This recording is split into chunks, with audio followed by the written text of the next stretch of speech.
Kinalabutan at nakapikit lang ako sa mga nakakadiring scene sa movie na to. Tungkol ito sa isang grupo ng mga pulis na magkakasamang nagpapahinga, kumakain at nagkakantahan lang. Pero bigla itong mahihinto nang merong humingi ng tulong sa may radyo na agad nilang pinuntahan. Sa pagdating nila doon, dito sila sisimulang kilabutan sa mga makikita nila. Dahil wala silang makikitang mga tao doon at punong-puno ito ng mga kakaiba at nakakadiring mga bagay. Sa pag-iikot nila, mahanap nila yung nagpatawag ng backup pero parang wala na siya sa katinuan. Pero habang inaalam nila yung mga nangyayari, dito mas lalala yung lahat ng merong umatake sa kanila. Dito nila kakailanganing makatakas at malabanan ng mga ito bago pa sila tuluyang ipang-decide sa mga pader.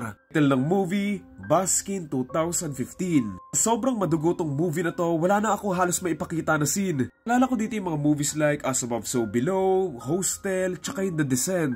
Ang nakakatakot dito, yung mismo mga nangyari at yung misteryo ng mga may encounter nila. Yung nakita ng isang lalaki doon sa may CR na kinalabutan at tatakot ako. Disclaimer lang hindi ako natakot dahil nagulat lang ako or whatsoever. Natakot ako dito kasi kung ako yung nakakita ng mga nakita niya sa may CR, goodbye Philippines na lang talaga Kawawa din dito si Yavuz halos hindi ko kinaya yung ginawa sa kanya na in-skip ko na lang. Tapos nung dinilaan pa, basta for sure, madaming scene dito na mapapamura or mapapapikit kayo sa sobrang pandidire. Yung baby pa nga dito na inire sa may palanggana ba yun?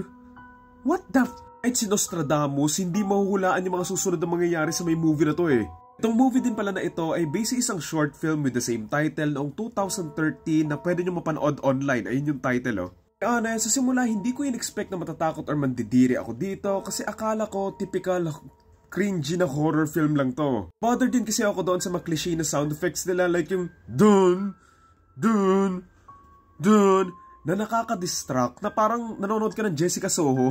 Nagustuhan ko dito, syempre yung production design nila and yung paggamit nila ng mga lighting na bagay doon sa mga scenes. Gustuhan ko rin ang mga pulis yung bida sa ganitong klaseng plot ng isang movie. Syempre sa totoong buhay, yung mga pulis, mga taga-protekta sila, mga malalakas at matatapang, tapos ilalaban mo lang sa mga multo or aswang, tapos matatalo sila. Siyempre, kung sila nga mga nakapag-training tapos may beng-beng hindi nila kinaya yung mga halimaw or aswang dito, paano pa kaya yung mga normal na tao pag nalagay sa ganitong sitwasyon? Mahilig kayo sa mga gore or supernatural movies, then baka magustuhan nyo to.